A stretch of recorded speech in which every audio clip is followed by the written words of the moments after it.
ఒక కాంగ్రెస్ వ్యక్తి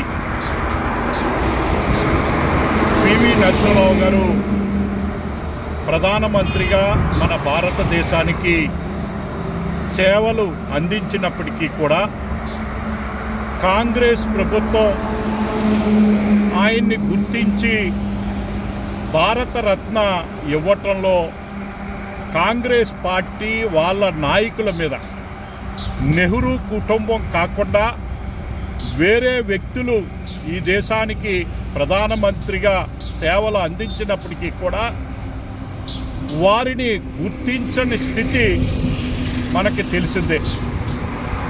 ఆయన ప్రధానమంత్రిగా సేవలు అందించి మన దేశ ఆర్థిక వ్యవస్థని గాడిలో పెట్టిన వ్యక్తి. అటువంటి వ్యక్తి ప్రధానమంత్రిగా సేవలు అందించినప్పటికీ కూడా కాంగ్రెస్ ప్రభుత్వం ఆయనకి భారతరత్న ఇవ్వటంలో వైఫల్యం చెందింది. కనీసం ఆయన చనిపోయిన తర్వాత ఆయన శవాన్ని కూడా కాంగ్రెస్ కార్యాలయానికి తీసుకెళ్ళని దుస్థితి కాంగ్రెస్ పార్టీ.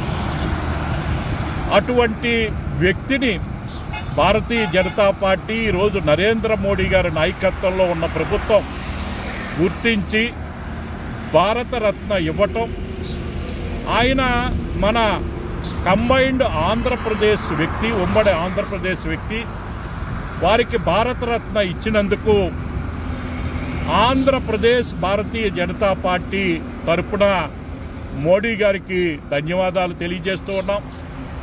అలాగే రైతాంగంలో మార్పులను తీసుకురావటం కోసం స్వామినాథన్ గారు రైతులకి ఆదాయాన్ని రెట్టింపు చేయాలి అంటే ఎటువంటి స్థితుల్ని ముందుకు తీసుకురావాలి అని రైతుల మేలు కోసం ఆయన అనేక మార్పులను తీసుకురావాలని చెప్పడం జరిగింది.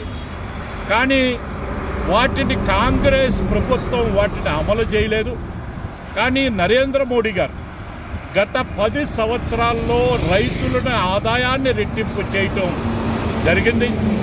స్వామినాథన్ గారు ఏదైతే కలలు కన్నారో ఆ కలలను నరేంద్ర మోడీ గారు నెరవేర్చడం జరిగింది.